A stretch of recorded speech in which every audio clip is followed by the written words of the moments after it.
대장동 항소 포기 사태에 대해 명확한 설명 없이 사표를 던져 무책임하다는 비판을 받은 노만석 검찰총장 직무대행.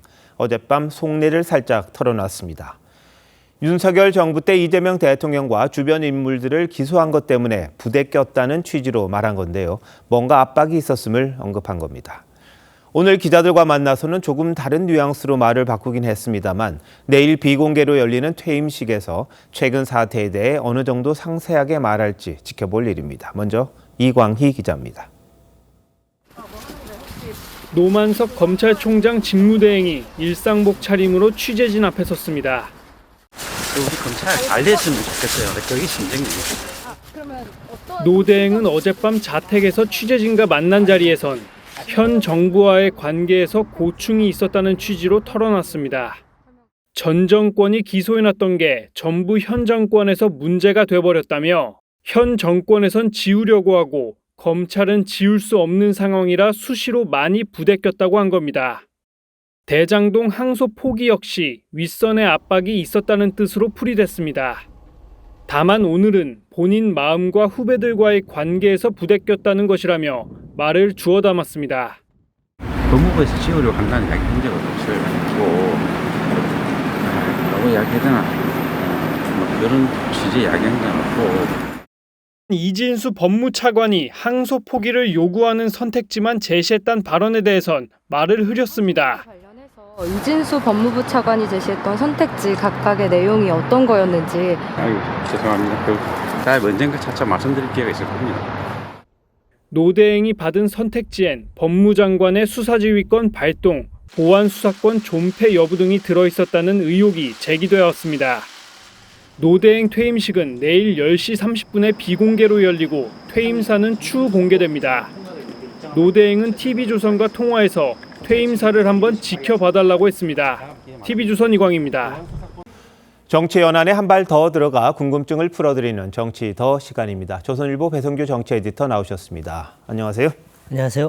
자, 오늘 주제 뭡니까? 네, 노만석의 입입니다. 어제 입을 좀 열었죠. 네. 근데 항소 포기 외압이 있었다는 겁니까? 없었다는 겁니까?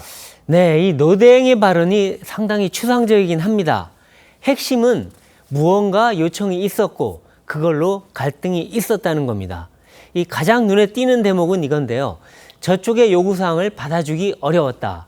정권과 검찰의 방향이 달랐다. 저쪽은 지우려고 우리는 지울 수 없었다. 참 많이 부대꼈다. 이겁니다. 네. 저쪽은 이재명 정부를 말하는 것 같고요. 네. 또 지우려 한 것은 이재명 대통령 관련 기소 사건을 의미하는 것 같은데요. 여권의 기소 관련 요구를 수용하기 어려워서 갈등이 있었다 이런 뜻으로 해석되는데 노 대행은 구체적인 언급을 하지 않았습니다. 네. 자, 노 대행이 또 한 게 있습니다. 이진수 법무차관이 네. 항소를 포기하는 선택지만 제시를 했고 그게 안 되면은 수사 지휘권을 발휘하겠다, 발동하겠다 이런 식의 언급을 했다고 이야기를 했는데 이 차관 부인하죠. 누구 말 맞습니까? 네, 지금 두 사람이 통화한 사실은 맞습니다. 그건 공통적입니다. 그런데 노 대행이 이 차관한테 들었다는 세 가지 선택지가 무엇인지는 구체적으로 밝히지 않았습니다. 이 검찰 안팎에서는 검찰이 스스로 항소를 포기하는 안, 그다음에 지휘권 발동으로 항소를 막는 안, 그리고 일부만 항소하는 안 등으로 추정을 하고 있습니다. 이 차장은 노 대행에게 지금 수사권 발동한 게 아니라고 통화해서 얘기했다는데요. 이 역으로 항소를 고집하면 지휘권을 발동할 수 있다 이런 뜻으로도 들릴 수도 있습니다. 이게. 네. 이 두 사람은 검찰 친한 선후배 관계입니다. 그래서 아마 윗선의 의중을 충분히 대화해서 전달했을 가능성이 있습니다. 이 노 대행은 또 검찰을 지키기 위한 결정이라고 했는데요. 네네. 이건 보안 수사권을 얻어내기 위한 일종의 타협을 했다 이런 뜻으로도 읽힙니다. 아, 그렇군요. 자, 근데 정성호 장관 방금 리포트에도 나왔습니다만 직접 외압 행사할 가능성이 있습니까? 이 정 장관은 정치권에서도 상당히 알아주는 젠틀맨이고 네네. 또 이 가장 친명 중에 온건하고 합리적인 스타일이다 이렇게 알려져 있습니다. 이 신중하라는 말만 3번 했다는 것도 이 때문일 겁니다. 이 장관이 그런데 3번 신중하라고 하면 하지 말라는 뜻 아니겠습니까? 예. 하지만 강압이라고 하긴 좀 힘들고요.